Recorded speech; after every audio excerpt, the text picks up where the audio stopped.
जय हिंद दोस्तों, आप सभी का अपना यूट्यूब चैनल गौतम जी के जीएस एकेडमी में स्वागत है। दोस्तों इस वीडियो में हम ज्ञान बिंदु जीएस एकेडमी संस्था के द्वारा जो प्रीलिम्स प्लस मेंस के लिए बिहार दरोगा का दोस्तों न्यू बेंच लॉन्च किया गया है, उसी का आज हम दोस्तों टेस्ट लेके आए हैं। और यह टेस्ट का नाम है दोस्तों वर्दी लेकर रहेंगे 2.0। इस मिशन का नाम है वर्दी लेकर रहेंगे 2.0, जिसमें दोस्तों आज हम लोग क्लास टेस्ट नंबर 1 देखने वाले हैं। आज हम लोग क्लास टेस्ट नंबर 1 देख रहे हैं। टोटल दोस्तों 100 क्वेश्चन इस वीडियो में हम लोग देखेंगे और प्रत्येक क्वेश्चन का दोस्तों हम लोग फुल डिस्कशन के साथ देखने वाले हैं।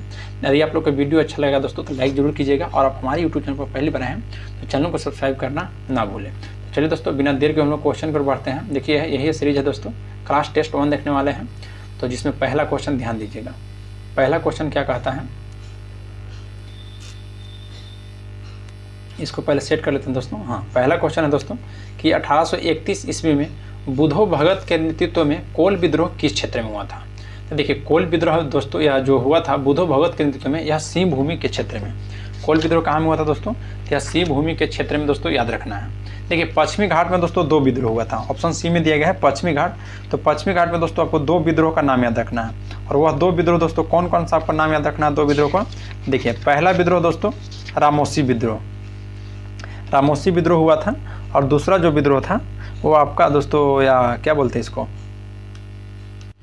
भील विद्रोह। तो देखिए भील विद्रोह का नेतृत्व करता दोस्तों जो पश्चिमी घाट क्षेत्र में हुआ था, भील विद्रोह का नेतृत्व करता सेवाराम सिंह थे, और रामोसी विद्रोह का नेतृत्व करता चित्तर सिंह थे। याद रखना है चित्तर सिंह। तो ऑप्शन इसका बी राइट हो जाएगा। नेक्स्ट है कि उस क्षेत्र की पहचान करें जहां संथालों ने 1855-56 ईस्वी में अपनी सरकार की घोषणा कर दी थी। तो देखिए 1855-56 में दोस्तों संथालों के द्वारा भागलपुर और राजमहल में दोस्तों अपनी सरकार की घोषणा कर दी थी। याद रखना है अपनी सरकार की घोषणा कर दी गई थी। नेक्स्ट है दोस्तों कि 1855 ईस्वी में संथाल विद्रोह का नेतृत्व किसने किया था। तो देखिए संथाल विद्रोह का नेतृत्व दोस्तों इसमें कहा किसने किया था, तो राइट आंसर हो जाएगा संथाल विद्रोह का ऑप्शन नंबर दोस्तों 3 का ए, सिंधु और कान्हू के द्वारा दोस्तों संथाल विद्रोह का नेतृत्व किया गया था। देखिए दोस्तों मदारी पासी, देखिए ऑप्शन डी में दिया गया है मदारी पासी। तो मदारी पासी की बात किया दोस्तों तो यह अवध के क्षेत्र में 1921-22 के दौरान एका आंदोलन का नेतृत्व किए थे। एका आंदोलन का नेतृत्व कौन किए थे, तो मदारी पासी याद रखना है। बुधो भगत दोस्तों तो भूगो भगत के नेतृत्व में कोल विद्रोह हुआ था, याद रखना है। नेक्स्ट क्वेश्चन पर आते हैं, क्वेश्चन नंबर आपका 4। देखिए क्वेश्चन 4 कहता है कि उलगुलान विद्रोह किससे जुड़ा था।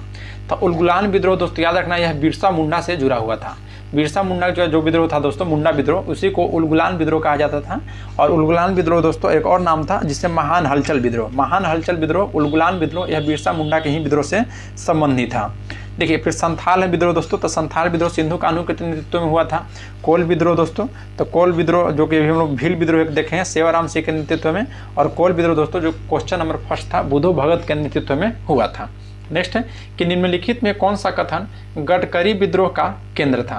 तो गडकरी विद्रोह का केंद्र था दोस्तों आपको महाराष्ट्र के कोल्हापुर क्षेत्र में, जिसके गडकरी विद्रोह का नेतृत्वकर्ता की बात की जाए तो दाजी कृष्ण पंडित हो जाएंगे। नेक्स्ट है कि बेलू थम्पू ने अंग्रेजों के विरुद्ध आंदोलन का नेतृत्व कहाँ किए थे। तो देखिए बेलू थम्पू का जो विद्रोह हुआ था दोस्तों ये आपको केरल के त्रावणकोर में हुआ था। तो ऑप्शन 80 आपका राइट हो जाएगा, केरल के त्रावणकोर में। और बेलू थम्पू नेतृत्व कर रहा था दोस्तों यह केरल के त्रावणकोर में बेला ट्रम्पी विद्रोह को याद रखना है। अवध के क्षेत्र से जो विद्रोह हुआ था दोस्तों कौन, तो एका आंदोलन जो कि मदारी पासी के नेतृत्व में हुआ था। चलिए नेक्स्ट क्वेश्चन है, क्वेश्चन नंबर आपका 7। क्वेश्चन 7 कहता है कि निम्नलिखित में से कौन सा युग्म सुमेलित नहीं है। पहला दोस्तों मोपला विद्रोह जो कि केरल में हुआ था, यह अली मुस्लियार के नेतृत्व में केरल में हुआ था दोस्तों। अली मुस्लियार के नेतृत्व में कूका विद्रोह यह पंजाब के क्षेत्र में हुआ था, बिल्कुल सही है दोस्तों, पंजाब के क्षेत्र में भगत जवाहर मल के नेतृत्व में। फिर कोली विद्रोह दोस्तों यह गुजरात में हुआ था, बिल्कुल सही दोस्तों, कोली विद्रोह आपको गुजरात में हुआ था। फिर दोस्तों चुआर विद्रोह, देखिए चुआर विद्रोह दोस्तों महाराष्ट्र में नहीं, चुआर विद्रोह जो हुआ था आपका यह झारखंड में हुआ था। तो ऑप्शन नंबर डी आपका राइट हो जाएगा, जो कि यह कथन गलत है। चुआर विद्रोह का दोस्तों यह रघुनाथ महतो के नेतृत्व में झारखंड में हुआ था। नेक्स्ट है कि महात्मा गांधी एवं उनके विचारों से प्रभावित होने वाले प्रथम आदिवासी नेता कौन थे। तो देखिए दोस्तों महात्मा गांधी उनको विचारों से प्रभावित होने वाले जो प्रथम आदिवासी नेता थे वह जोंडा नांग थे। कौन थे, तो जोंडा नाग। चलिए नेक्स्ट क्वेश्चन पर आते हैं दोस्तों। देखिए एक सीताराम राजू, देखिए दोस्तों जो ऑप्शन ये दिया गया है सीताराम राजू, तो सीताराम राजू दोस्तों याद रखना है रंपा विद्रोह का नेतृत्व किए थे सीताराम राजू। यह दोस्तों जो रंपा विद्रोह हुआ था यह आंध्र प्रदेश के तटवर्ती इलाके में हुआ था रंपा विद्रोह, जो कि रंपा समुदाय के द्वारा किया गया था। नेक्स्ट है कि प्रसिद्ध नाटक नील दर्पण, जिसमें इनिको की खेती करने वाले किसानों को दमन का चित्रण किया गया, इसकी रचना किसने की थी? तो देखिए दोस्तों, यह नील दर्पण पुस्तक की रचना दीनबंधु मित्र के द्वारा किया गया था। देखिए ये जो नील विद्रोह जो हुआ था दोस्तों 1858-59 में, याद रखना है, जो नील विद्रोह की जानकारी हमें नील दर्पण नामक ग्रंथ से ही मिलता है, और नील दर्पण नामक ग्रंथ की रचना दीनबंधु मित्र के द्वारा किया गया था। अगर क्वेश्चन आपसे पूछेगा कि नील दर्पण विद्रोह का समर्थक किस नामक समाचार पत्र ने किया था, तो याद रखना है हिंदू पैट्रियाट। हिंदू पैट्रियाट जो समाचार पत्र था दोस्तों, वह नील दर्पण को समर्थन किया था। नेक्स्ट क्वेश्चन पाते हैं, क्वेश्चन नंबर आपका 10। क्वेश्चन 10 कहता है कि प्रसिद्ध बारदोली किसान आंदोलन का नेतृत्व किसने किया था? तो देखिए दोस्तों, जो प्रसिद्ध बारदोली किसान आंदोलन का नेतृत्व आपको किया गया था, यह आपको दोस्तों सरदार वल्लभ भाई पटेल के द्वारा, याद रखना है, सरदार वल्लभ भाई पटेल के द्वारा दोस्तों किया गया था। तो ऑप्शन नंबर सी आपका राइट हो जाएगा। अब देखिए दोस्तों, सरदार वल्लभ भाई पटेल के द्वारा यहाँ पे जो बारदोली के महिला थे, उन्हीं के द्वारा दोस्तों सरदार की उपाधि दिया गया था। तो नेक्स्ट क्वेश्चन पाते हैं, क्वेश्चन नंबर दोस्तों आपका 11 बोलता है कि 19वीं शताब्दी के दौरान होने वाले बहावी आंदोलन का मुख्य केंद्र क्या था? तो देखिए, बहावी आंदोलन का दोस्तों मुख्य केंद्र पटना था, बिहार के पटना में। और बहावी आंदोलन का नेतृत्व करता कहेगा तो सैयद अहमद राय बरेली हो जाएंगे।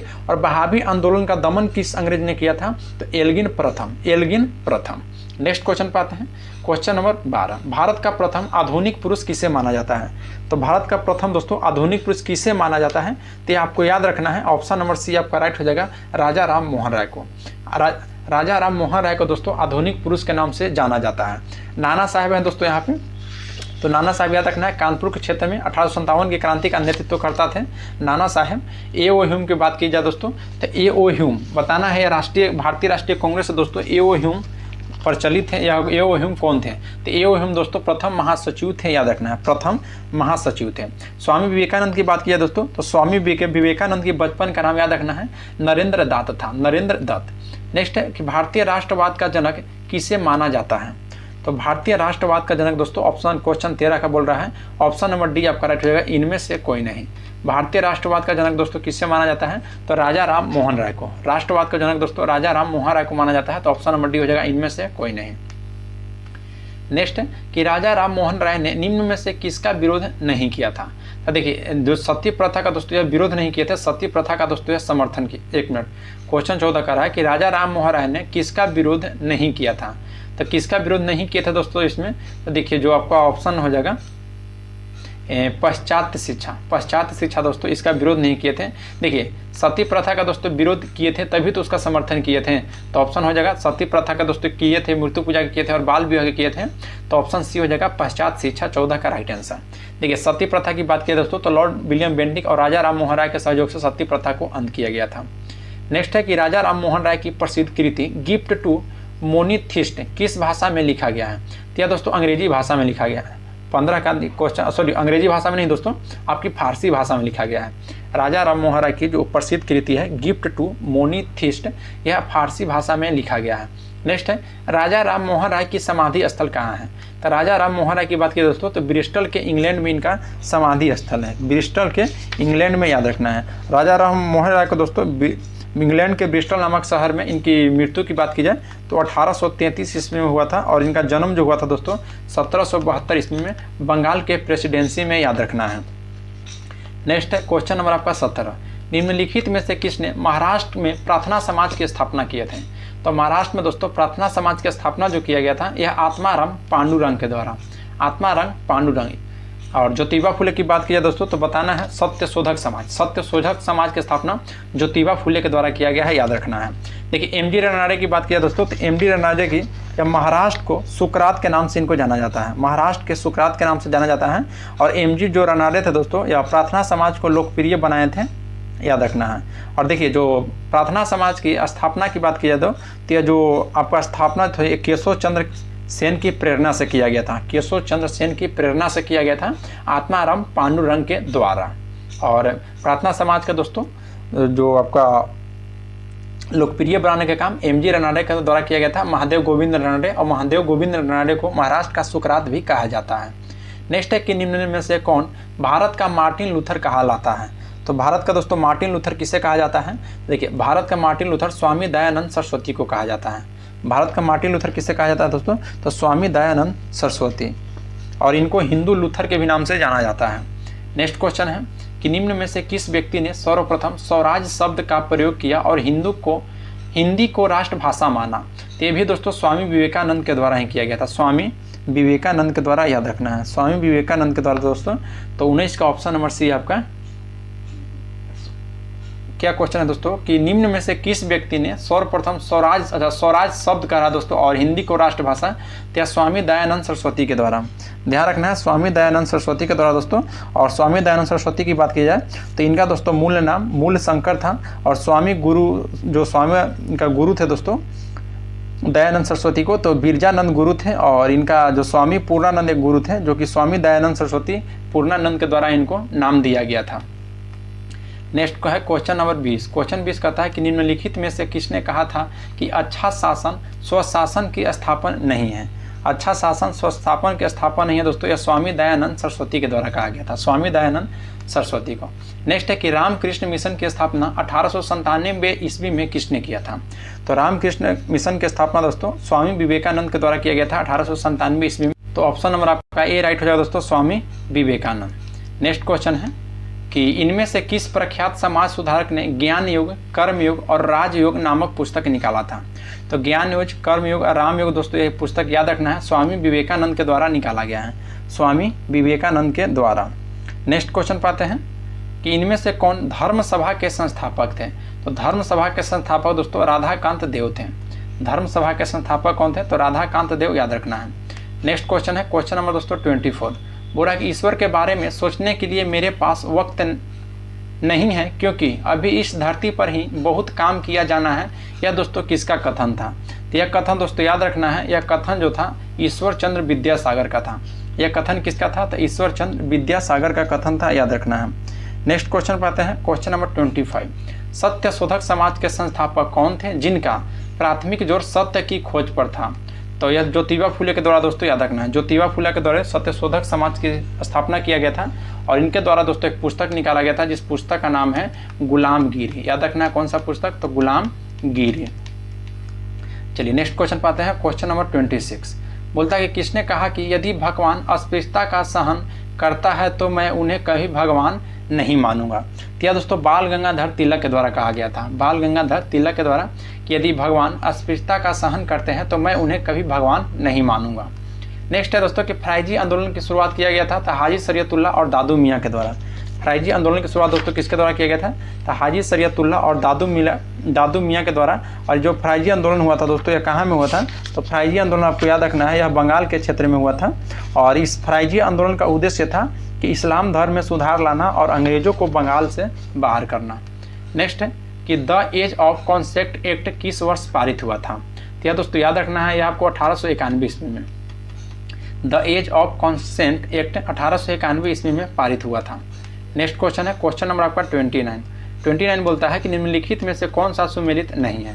प्रार्थना समाज के दोस्तों डॉक्टर आत्माराम पांडुरंग सही है। आत्मीय सभा देवेंद्र नाथ टैगोर नहीं दोस्तों, आत्मीय सभा की स्थापना वर्ष 1915 ईस्वी में यह आपको किया गया था, 1915 ईस्वी में राजा राम मोहन राय के द्वारा। तो ऑप्शन नंबर बी आपका राइट हो जाएगा, देवेंद्र नाथ टैगोर के द्वारा नहीं। फिर भारतीय ब्रह्म समाज की स्थापना दोस्तों केशव चंद्र सेन सही है। राधा स्वामी सत्संग यह तुलसी राम के द्वारा, ये भी सही है दोस्तों। तो 29 का दोस्तों ऑप्शन नंबर बी आपका राइट हो जाएगा, जो कि यह दोस्तों कथन गलत है। आत्मीय सभा का दोस्तों जो बोल रहे हैं बिल्कुल गलत है, 1815 में किया गया था राजा राम मोहन राय के द्वारा। नेक्स्ट है कि अंग्रेजी भारतीय सेना में चर्बी वाले कारतूसों से चलाने वाला एनफील्ड राइफल कब शामिल किया गया था? क्या दोस्तों दिसंबर 1856 में, दिसंबर 1856 ईस्वी में दोस्तों, याद रखना है। नेक्स्ट क्वेश्चन पाते हैं क्वेश्चन नंबर आपका 31। बोल रहा है कि तथाकथित प्रथम राष्ट्रीय स्वतंत्रता संग्राम न तो प्रथम न राष्ट्रीय और न स्वतंत्रता संग्राम था, यह कथन किसका था दोस्तों? तो यह कथन आरसी मजूमदार का था, आरसी मजूमदार का। देखिए यहाँ पर एस.एन. सेन की बात किया दोस्तों, तो एस.एन. सेन के द्वारा 1857 की क्रांति की, यह सरकारी इतिहासकार थे। और 1857 की क्रांति में दोस्तों इनकी एक पुस्तक थी, जो कि पुस्तक का नाम था 1857 यानी कि 1857। इनका मानना था दोस्तों एस.एन. सेन की कि 1857 का विद्रोह धर्म को लेकर शुरू हुआ है, लेकिन इसका अंत स्वतंत्रता आंदोलन के तौर पर हुआ है। फिर दोस्तों बी डी सावरकर की बात की जाए तो बी डी सावरकर का मानना था दोस्तों कि 1857 का विद्रोह जो था यह सुनियोजित ढंग से किया गया प्रथम स्वतंत्रता संग्राम था। नेक्स्ट है कि 1857 का स्वाधीनता संग्राम का प्रतीक था, तो कमल और रोटी था, याद रखना है कमल और रोटी। नेक्स्ट क्वेश्चन है दोस्तों क्वेश्चन नंबर 33 कि निम्नलिखित में से कौन 1857 के विद्रोह में अंग्रेजों का सबसे कट्टर दुश्मन था। तो अंग्रेजों का सबसे कट्टर दुश्मन जो था दोस्तों जो फतेहपुर से नेतृत्व कर रहे थे 1857 की क्रांति, मौलवी अहमदुल्ला शाह। मौलवी अहमदुल्ला जो थे दोस्तों यह अंग्रेजों के सबसे कट्टर दुश्मन थे। नवाब लियाकत अली की बात की जाए दोस्तों तो यह इलाहाबाद से नेतृत्व कर रहे थे। नेक्स्ट है कि झांसी की रानी लक्ष्मीबाई का मृत्यु कहाँ पर हुई थी। तो झांसी की रानी लक्ष्मीबाई का मृत्यु दोस्तों ग्वालियर में हुए थे और इनका समाधि स्थल भी ग्वालियर में ही है, याद रखना है। नेक्स्ट है अजीमुल्ला खां के सलाहकार थे। तो अजीमुल्ला खां जो सलाहकार थे दोस्तों यह नाना साहेब के थे। अजीमुल्ला खां सलाहकार किसके थे, तो यह नाना साहेब के थे, याद रखिएगा। नेक्स्ट है दोस्तों कि निम्नलिखित में से कौन से असम में 1857 की क्रांति का नेतृत्व संभाला था। रखना है असम से दोस्तों मनीराम दत्त थे। असम से कौन थे, तो Maniram Dutt, option number a आपका राइट हो जाएगा। नेक्स्ट है 1857 के स्वतंत्रता संग्राम के किस राजवंश ने अंग्रेजों को सर्वाधिक सहायता की थी। तो अंग्रेजों को सर्वाधिक सहायता दोस्तों ग्वालियर के सिंधिया के द्वारा किया गया था, याद रखना है ग्वालियर के सिंधिया के द्वारा। नेक्स्ट है 1857 के विद्रोह के समय बैरकपुर में कौन ब्रिटिश कमांडिंग ऑफिसर था। तो बैरकपुर में थे दोस्तों हैरसे था। बैरकपुर में कौन था, तो हैरसे था। और हैबिट की बात किया हैबिट, ध्यान रखना है तो जो हैबिट जो था दोस्तों यह आपको मेरठ से कमांडिंग ऑफिसर था। 1857 के विद्रोह के समय मेरठ से कहेगा तो हैबिट हो जाएगा और बैरकपुर से कहेगा तो हैरसे हो जाएगा। तो 38 का ऑप्शन नंबर सी आपका राइट है। नेक्स्ट क्वेश्चन पाते हैं क्वेश्चन नंबर 39।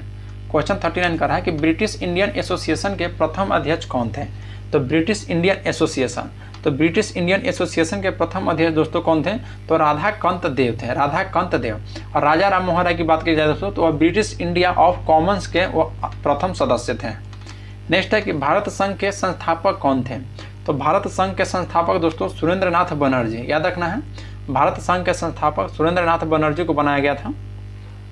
नेक्स्ट है कि मद्रास महाजन सभा की स्थापना की गई थी। तो देखिए मद्रास महाजन सभा की स्थापना दोस्तों 1884 ईस्वी में बी राघवाचारी और आनंद चार्लू के द्वारा मद्रास में किया गया था। इसमें ऑप्शन नहीं है दोस्तों, तो इसका आपको याद रखना है 1884 ईस्वी में। 1884 आपका राइट आंसर हो जाएगा।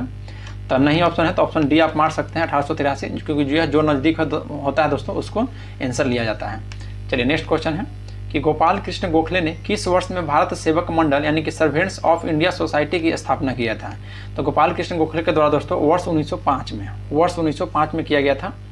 नेक्स्ट है कि कांग्रेस सम्मेलन को शिक्षित भारतीयों का वार्षिक राष्ट्रीय मेला है यह किसने कहा था। तो यह लाला लाजपत राय के द्वारा कहा गया था दोस्तों कि शिक्षित भारतीयों का वार्षिक राष्ट्रीय मेला है, यह लाला लाजपत राय के द्वारा। नेक्स्ट है दोस्तों यहाँ गोपाल कृष्ण गोखले। तो आपको बताना है कि कांग्रेस के बारे में क्या गोपाल कृष्ण गोखले का कोई कथन था या नहीं।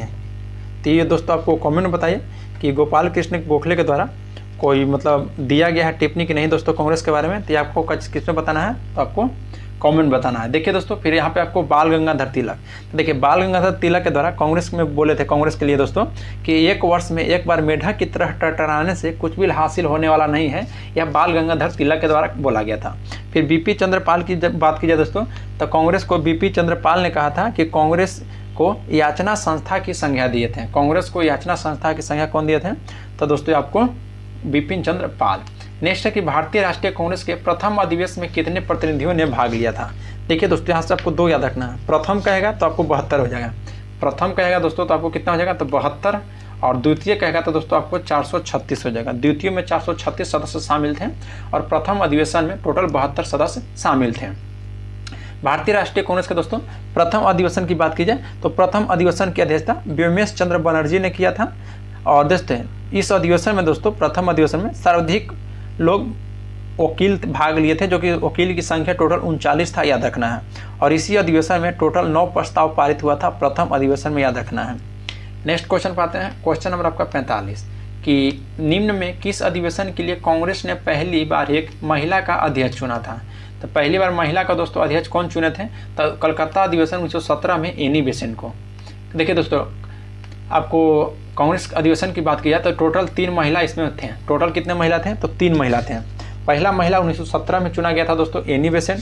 द्वितीय जो महिला थी दोस्तों वो आपको सरोजिनी नायडू जो कि 1925 में, और 1933 में दोस्तों नलिनी सेन गुप्ता, याद रखना है नलिनी सेन गुप्ता जो कि अंग्रेज की थी, एनी बेसेंट दोस्तों आयरलैंड की थी, और सरोजिनी नायडू आपको भारत की थी। नेक्स्ट क्वेश्चन है कि निम्नलिखित कथनों पर विचार कीजिए। पहला कथन है कि भारतीय राष्ट्रीय कांग्रेस के प्रथम महिला अध्यक्ष सरोजिनी नायडू थे, जो कि बिल्कुल गलत है। प्रथम महिला अध्यक्ष दोस्तों एनी बेसेंट थे, तो यह आपको कथन पहला गलत हो गया। यह भारतीय कहता तब का सरोजिनी नायडू सही हो जाता। नेक्स्ट है कि भारतीय राष्ट्रीय कांग्रेस के प्रथम मुस्लिम अध्यक्ष बदरुद्दीन तैयबजी थे, बिल्कुल सही है दोस्तों। भारतीय राष्ट्रीय कांग्रेस के प्रथम मुस्लिम अध्यक्ष जो थे वो बदरुद्दीन तैयबजी थे। बदरुद्दीन तैयबजी की बात किया दोस्तों, कांग्रेस के तीसरा अधिवेशन की अध्यक्षता किए थे, और इसी में दोस्तों इन्होंने नारा दिए थे कि कांग्रेस बनो का नारा दिए थे। तो इसका बोर्ड है कौन सा कथन सही है, तो ऑप्शन 2 हो जाएगा दोस्तों, केवल सही है तो ऑप्शन बी हो जाएगा। नेक्स्ट है क्वेश्चन नंबर 47। क्वेश्चन 47 दोस्तों कि भारत के स्वतंत्रता प्राप्ति के बाद निम्नलिखित में से किसने सुझाव दिया था कि भारतीय राष्ट्रीय कांग्रेस को समाप्त कर दिया जाए। तो यह दोस्तों महात्मा गांधी के द्वारा बोला गया था कि भारतीय राष्ट्रीय कांग्रेस को समाप्त कर दिया जाए स्वतंत्रता के बाद। नेक्स्ट है कि बंगाल का विभाजन हुआ था। देखिए बंगाल का विभाजन दोस्तों 16 अक्टूबर 1905 में हुआ था। विभाजन कब हुआ था और घोषणा कहेगा दोस्तों तो 19 जुलाई को हुआ था, और जिसके समक्ष में दोस्तों 7 अगस्त को कलकत्ता के टाउन हॉल में दोस्तों बैठक हुआ, और 16 अक्टूबर 1905 को दोस्तों बंगाल का विभाजन कर दिया गया था। यह तीनों डेट दोस्तों आपके लिए वेरी इंपॉर्टेंट है, याद रखना है, 19 जुलाई, 7 अगस्त और 16 अक्टूबर। नेक्स्ट है कि मद्रास में स्वदेशी आंदोलन का नेतृत्व किसने किया था। तो मद्रास में दोस्तों चिदम्बरम पिल्लई के द्वारा दोस्तों स्वदेशी आंदोलन का नेतृत्व किया गया था। नेक्स्ट क्वेश्चन पाते हैं। क्वेश्चन नंबर 50 का रहा है कि ब्रिटिश पत्रकार H.W. नेविंसन जुड़े हुए हैं। तो ब्रिटिश जो पत्रकार थे दोस्तों H.W. नेविंसन, यह किससे जुड़े हुए हैं, तो याद रखना है दोस्तों आपको स्वदेशी आंदोलन से। तो ऑप्शन सी आपका राइट हो जाएगा, स्वदेशी आंदोलन से। नेक्स्ट क्वेश्चन है क्वेश्चन नंबर 51 कि साइटोसोम के अंतर्गत निम्नलिखित में से कौन एक शामिल नहीं है।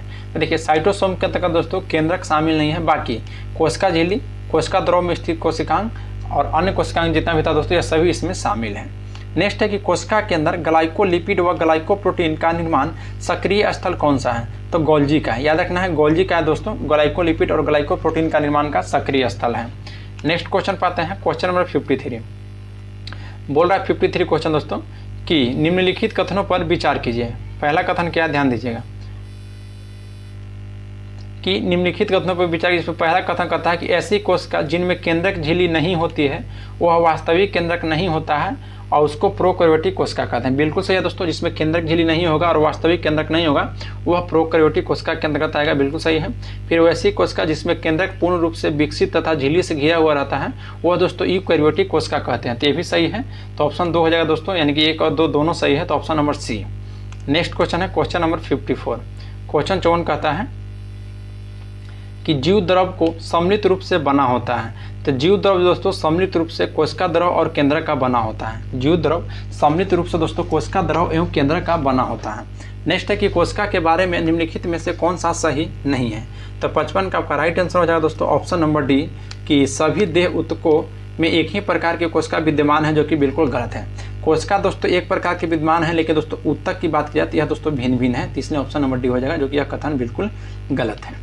चलिए नेक्स्ट क्वेश्चन है क्वेश्चन नंबर आपका 56। यदि माइटोकॉन्ड्रिया काम करना बंद कर दे तो कोशिका में कौन सा कार्य नहीं होगा। तो भोजन का ऑक्सीकरण नहीं होगा दोस्तों, तो ऑप्शन नंबर बी आपका राइट हो जाएगा, भोजन का ऑक्सीकरण नहीं होगा, जिसे भोजन का श्वसन भी इसको कह सकते हैं दोस्तों, श्वसन करना। चलिए नेक्स्ट है कि 80% से अधिक सेल में पाए जाने वाला पदार्थ है दोस्तों तो जल। 80% से अधिक पाए जाने वाला पदार्थ क्या है, तो जल है। नेक्स्ट है कि केंद्रक के विभाजन को क्या कहते हैं। तो देखिए केंद्रक के विभाजन का दोस्तों कैरियोकिनेसिस कहते हैं, और कोशिका द्रव के विभाजन कहेगा तो साइटोकिनेसिस हो जाएगा। कोशिका द्रव का विभाजन तो साइटोकिनेसिस हो जाएगा। फिर कहेगा दोस्तों देखिए ऑप्शन बी है कि क्रॉसिंग ओवर की घटना कहाँ में होती है। तो क्रॉसिंग ओवर किस अवस्था में होती है दोस्तों, तो पैकोटीन अवस्था में होती है, और इसका विभाजन कहेगा तो विभाजन आपको कहेगा दोस्तों क्रॉसिंग ओवर की, तो हो जाएगा समसूत्री विभाजन में। नेक्स्ट है क्वेश्चन नंबर आपका 59। देखिए यहाँ पर दिया है दोस्तों क्रॉसिंग ओवर किस अवस्था में होता है, तो आपको हो जाएगा पैकेटिन, अभी बताएं पैकेटिन अवस्था में हो जाएगा। नेक्स्ट है कि निम्नलिखित में से किस कोश के संरचना की खोज फंटाना के द्वारा किया गया है। तो देखिए फंटाना के द्वारा केंद्रिका का खोज किया गया है, और केंद्रक का कहेगा तो रॉबर्ट ब्राउन के द्वारा किया गया है। नेक्स्ट क्वेश्चन है क्वेश्चन नंबर 61 कि निम्नलिखित कथनों पर विचार कीजिए। पहला कथन है कि समान उत्पत्ति तथा समान कार्य को संपादित करने वाली कोशिकाओं को समूह को ऊतक कहते हैं, बिल्कुल सही है दोस्तों। फिर ऊतक एक कोशिका तथा बहुकोशिकीय दोनों जीवों में पाया जाता है। नहीं दोस्तों, ऊतक जो है एक कोशिकीय में नहीं पाया जाता है लेकिन बहुकोशिकीय में पाया जाता है, तो इसलिए ऑप्शन 2 गलत हो जाएगा। फिर है कि पादप तथा जंतु दोनों में ही ऊतक पाए जाते हैं। हाँ दोस्तों, दोनों में ऊतक पाए जाते हैं लेकिन दोनों के ऊतक भिन्न भिन्न होते हैं, लेकिन दोनों की कोशिकाएं दोस्तों आपको लगभग समान होते हैं। तो 1 और 3 दोनों सही है, बाकी 2 आपको गलत। कहा कि निम्नलिखित में से कौन सा सही है उपयुक्त में से, तो 1 और 3 था, तो ऑप्शन नंबर डी हो जाएगा 1 और 3। नेक्स्ट है वायु तक किन पौधों में पाया जाता है, तो वायु तक दोस्तों आपको हो जाएगा यानी कि हाइड्रोफाइट्स, जीरोफाइट्स, मीसोफाइट्स, लिथोफाइट्स। तो 62 का राइट आंसर हो जाएगा ऑप्शन नंबर बी हाइड्रोफाइट्स, यानी कि जल में पाया जाने वाला है दोस्तों, तो हाइड्रोफाइट्स। याद रखना एरेनकाइमा के कारण से दोस्तों पौधा जो है जल में तैरता है। नेक्स्ट है कि आर्किड में विलोमन ऊतक पाया जाता है, तो आर्किड में दोस्तों जो विलोमन ऊतक पाया जाता है यह पत्तियों में पाया जाता है। किसमें, तो यह दोस्तों पत्तियों में पाया जाता है। नेक्स्ट क्वेश्चन है क्वेश्चन नंबर 64 कि वार्षिक वलय या वृद्धि वलय में शामिल होते हैं, तो वार्षिक वलय और वृद्धि वलय में कौन शामिल होता है दोस्तों, तो वसंत काष्ठ तथा शरद काष्ठ दोनों में। नेक्स्ट है कि फ्लोएम के का कौन सा तत्व फ्लोएम ऊतक को यांत्रिक सहायता प्रदान करता है, तो फ्लोएम ऊतक को कहा है दोस्तों यांत्रिक सहायता प्रदान कौन करता है, तो फ्लोएम तंतु। याद रखना है फ्लोएम तंतु, और ये सभी शब्द याद रखना दोस्तों कि चालनी नलिका, सहकोशिका, फ्लोएम मृतक और फ्लोएम तंतु, ये सभी दोस्तों फ्लोएम से संबंधित है, याद रखना है। नेक्स्ट है क्वेश्चन नंबर 66 कि अंगों का विसरण, श्रवण तथा अवशेषण में मदद करने वाला ऊतक है, तो देखिए दोस्तों अंगों का विसरण, श्रवण में सभी में एपिथेलियम, कौन सा ऊतक, तो एपिथेलियम। ऊतक की बात किया दोस्तों तो 4 प्रकार के ऊतक पाया जाता है, एपिथेलियम ऊतक, संयोजी ऊतक और तंत्रिका ऊतक और पेशी ऊतक। एपिथेलियम का दोस्तों एपिथेलियम हो जाएगा, पेशी ऊतक का दोस्तों मस्कुलर हो जाएगा, संयोजी ऊतक को कनेक्टिव टिश्यू हो जाएगा और तंत्रिका ऊतक का दोस्तों नर्वस सिस्टम हो जाएगा। चलिए नेक्स्ट देखिए, एपिथेलियम दोस्तों अंगों का सुरक्षा प्रदान करता है, पेशी ऊतक जो हो जाएगा गति प्रदान करता है, संयोजी ऊतक दोस्तों अंगों का जोड़ने का काम करता है और तंत्रिका ऊतक की बात की जाए तो संवेदनाओं को पहुंचाता है। चलिए नेक्स्ट क्वेश्चन है क्वेश्चन नंबर 67 निम्नलिखित कथनों पर विचार कीजिए। पहला कथन है कि टेंडन मांसपेशी को अस्थि अथवा दूसरी मांसपेशी को जोड़ता है, इसका ट्रिक है दोस्तों MAT मार्ट, यानी कि दोस्तों मांसपेशी टू अस्थि हो जाएगा टेंडन, ठीक है बिल्कुल सही है। फिर लिगामेंट हड्डी को हड्डी से जोड़ता है, इसका ट्रिक है दोस्तों आपका आल, AAL, यानी कि अस्थि टू अस्थि लिगामेंट, ये भी सही है दोस्तों। तो कथन 1 कथन 2 दोनों सही है, तो ऑप्शन सी हो जाएगा 1 और 2 दोनों सही है। नेक्स्ट क्वेश्चन है क्वेश्चन 68 वृद्धावस्था में त्वचा में झुर्रियाँ पड़ जाती है, इसका कारण क्या है दोस्तों, तो वसा में कमी के कारण, यानी कि चर्म में वसा ऊतक के कमी के कारण दोस्तों, यानी कि एडिपेज ऊतक की कमी है, इसलिए वृद्धावस्था में दोस्तों त्वचा में झुर्रियाँ पड़ जाती है। नेक्स्ट है कि नेत्र के आइरिस में पाए जाने वाला ऊतक है, तो यह अनैच्छिक ऊतक है दोस्तों, यानी कि आरेखित पेशी हो जाएगा। नेत्र के आइरिस में पाया जाने वाला आरेखित पेशी हो जाता है, तो जिससे दोस्तों हम लोग अनैच्छिक भी कह सकते हैं, आरेखित पेशी को अनैच्छिक पेशी भी कहा जाता है, आरेखित को ऐच्छिक पेशी। नेक्स्ट है कि न्यूरॉन के डेंड्रन से निकलने वाली पतली पतली शाखाएं क्या कहलाती है, तो इसको दोस्तों डेंड्राइटस कहलाते हैं, डेंड्राइटस। और न्यूरॉन के दोस्तों लंबे भाग को एक्सॉन कहते हैं, याद रखना क्या कहते हैं, तो एक्सॉन। नेक्स्ट है कि निम्नलिखित में से कौन सा युग्म सुमेलित नहीं है, फॉस्जिन CH2, बिल्कुल गलत है दोस्तों, फॉस्जिन का CH2 नहीं होता है, फॉस्जिन का दोस्तों होता है आपका COCl2, तो ऑप्शन आपका एक गलत हो जाएगा दोस्तों, यह सुमेलित नहीं है। बाकी फॉस्फिन का PH3 सही है, फिर कैल्शियम साइनामाइड CaNCA2 सही है, super phosphate of lime CaH2PO4 ये भी सही है। चलिए नेक्स्ट दोस्तों कि खाना बनाते समय हीटर कॉइल से ऊष्मीय ऊर्जा का स्थानांतरण खाना बनाने वाले बर्तन को किस प्रक्रम के तहत होता है, तो बर्तन का दोस्तों याद रखना है किस प्रक्रम के तहत होता है, तो यह दोस्तों ऑप्शन बी आपका राइट होगा कि केवल चालन व संवहन के द्वारा, केवल चालन और संवहन के द्वारा। नेक्स्ट है कि जल कांच को भिगोता है क्योंकि, जल कांच को भिगोता है क्योंकि दोस्तों, तो क्योंकि दोस्तों याद रखना है कि कांच के साथ जल का असंजक बल जल के अणुओं के बीच लगने वाला ससंजक बल से अधिक होता है, तो 73 का आपका राइट आंसर है दोस्तों ऑप्शन नंबर डी। नेक्स्ट है कि निम्नलिखित कथनों पर विचार कीजिए। पहला कथन कह रहा है दोस्तों कि -273 डिग्री सेल्सियस पर केल्विन पैमाना शून्य हो जाता है, बिल्कुल सही है, तथा 273 केल्विन पर सेंटीग्रेड पैमाना शून्य हो जाता है, ये भी सही है। फिर बोलता है कि किसी भी गैस का आयतन 0 केल्विन पर शून्य नहीं होता है, और क्योंकि सभी गैस इस ताप के पूर्व ही द्रव या ठोस में बदल जाता है, ये भी सही है दोस्तों और ये भी सही है, तो ऑप्शन आपका सी हो जाएगा 1 और 2 दोनों सही है। नेक्स्ट है दोस्तों क्वेश्चन नंबर आपका 75 कि प्रकृति में धातु पाए जाते हैं, तो देखिए प्रकृति में जो धातु होता है दोस्तों वह स्वतंत्र अवस्था और यौगिक के रूप में दोनों रूप में पाया जाता है। तो ए और बी दोनों इसको मार सकते हैं, तो ऑप्शन नंबर सी आपका राइट है। नेक्स्ट है कि खाना बनाते समय यदि बर्तन की तली बाहर से काली हो रही है तो इसका मतलब क्या है? इसका मतलब यही है कि ईंधन पूरी तरह से नहीं जल रहा है, तो ऑप्शन नंबर बी हो जाएगा कि ईंधन पूरी तरह से नहीं जल रहा है। नेक्स्ट क्वेश्चन है क्वेश्चन नंबर दोस्तों 77 कि समतल दर्पण द्वारा बने प्रतिबिंब के संबंध में निम्नलिखित में से कौन सा एक सही नहीं है? तो कौन सा एक सही नहीं है दोस्तों? तो राइट आंसर हो जाएगा ऑप्शन नंबर डी कि प्रतिबिंब वास्तविक होता है और इसे पर्दे पर प्राप्त कर सकते हैं, जो कि यह दोस्तों बिल्कुल कथन गलत है। तो ऑप्शन डी आपका राइट हो जाएगा, सही नहीं है वही पूछ रहा है। नेक्स्ट है कि क्रम के विकास यानी कि इवोल्यूशन के दौरान स्तनधारी का विकास सरीसृप से इस क्रम विकास को प्रमाणित करता है। तो 78 का राइट आंसर हो जाएगा ऑप्शन नंबर डी दोस्तों एक ही दाना। नेक्स्ट है कि गेहूं के किस प्रजाति से मुख्यतः सूजी बनाया जाता है? तो गेहूं के दोस्तों किस प्रजाति से सूजी बनाया जाता है? तो यह दोस्तों याद रखना है कि टिटिकम डूरम से। नेक्स्ट है कि निम्न में से कौन सा क्वांटम संख्या नाभिक से इलेक्ट्रॉन की औसत दूरी तथा उससे संबद्ध ऊर्जा को दर्शाता है? तो याद रखना है आपको दोस्तों मुख्य क्वांटम संख्या। नेक्स्ट है कि किस देश ने लक्षद्वीप में अलवजीकरण कार्यक्रम शुरू किया है? तो अलवजी कार्यक्रम दोस्तों या किस देश ने शुरू किया है? तो आपको जापान ने शुरू किया है, जापान में अलवजीकरण। नेक्स्ट है कि किस राज्य में योगश्री योजना शुरू किया गया है? तो योगश्री योजना दोस्तों आपका पश्चिम बंगाल में किया गया है, तो ऑप्शन डी हो जाएगा पश्चिम बंगाल। नेक्स्ट है दोस्तों कि मुक्केबाजी खेल किस परिसर में खेला जाता है? तो यह दोस्तों रिंग में खेला जाता है मुक्केबाजी, याद रखना है। फिर कंपनी का डिबेंचर धारक किसे कहा जाता है? तो लेनदारों का, जो कंपनी के डिबेंचर धारक होते हैं वो लेनदारों को बोला जाता है, याद रखना है। तो 84 का ऑप्शन है आपका राइट हो जाएगा। देखिए दोस्तों आप लोगों को वीडियो अच्छा लग रहा होगा तो लाइक जरूर कीजिएगा और अपने दोस्तों के साथ दोस्तों ग्रुप में शेयर जरूर कीजिए। और ऐसे ही दोस्तों आप लोग हम यहाँ पर सेट लाते रहेंगे फुल रिवीजन के साथ। अगर आप लोग को वीडियो अच्छा लगा होगा और आप हमारे यूट्यूब चैनल पर पहली बार आए हैं दोस्तों तो चैनल को सब्सक्राइब कर लीजिए और बेल आइकन को प्रेस कर लीजिए, कोई भी नोटिफिकेशन हो सबसे पहले आपके पास पहुँच जाएगा। बोला दोस्तों कि उपसौर की स्थिति में पृथ्वी होती है। तो देखिए उपसौर कहेगा तो दोस्तों यह पृथ्वी अत्यधिक पास होगा और अपसौर कहेगा दोस्तों तो यह अधिकतम दूरी हो जाएगा, याद रखना है। उपसौर की घटना दोस्तों 3 जनवरी को होता है और अपसौर की घटना 4 जुलाई को होता है। नेक्स्ट है कि महासागरीय मरुस्थल कहाँ अवस्थित है? तो महासागरीय मरुस्थल यह याद रखना दोस्तों आपको अटलांटिक महासागर में अवस्थित है। नेक्स्ट है कि भारतीय संविधान के अनुच्छेद 25 में प्रयुक्त हिंदू शब्द किसे सम्मिलित नहीं करता है? तो यह पारसियों को दोस्तों हिंदू सम्मिलित शब्द जो है पर नहीं करता है। नेक्स्ट क्वेश्चन पर है कि छत्तीसगढ़ का निर्माण किस राज्य के विभाजन से हुआ है? तो छत्तीसगढ़ का निर्माण दोस्तों याद रखना है आपको मध्य प्रदेश से कटकर हुआ था दोस्तों। उत्तर प्रदेश से कटकर आपका जो राज्य बना था उत्तराखंड बना था। चलिए नेक्स्ट क्वेश्चन पाते हैं, क्वेश्चन नंबर 89 बोल रहा है कि राष्ट्रीय मानव अधिकार आयोग का गठन कब किया गया था? तो यह दोस्तों 1993 को किया गया था, याद रखना 1993।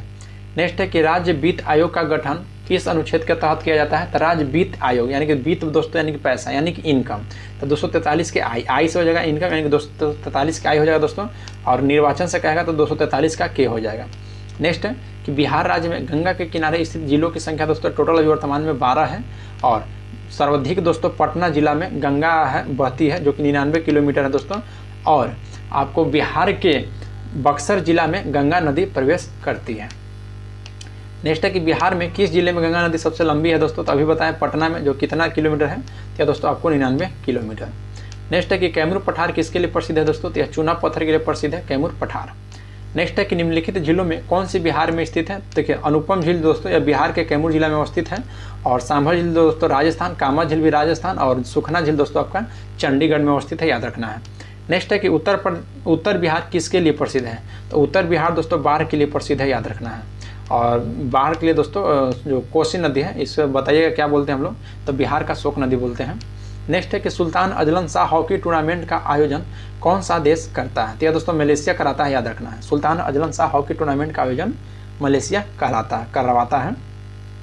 नेक्स्ट क्वेश्चन है क्वेश्चन नंबर 97 कि सुब्रोतो कप संबंधित है दोस्तों? तो यह फुटबॉल से सुब्रोतो कप संबंधित है, याद रखना है, फुटबॉल से।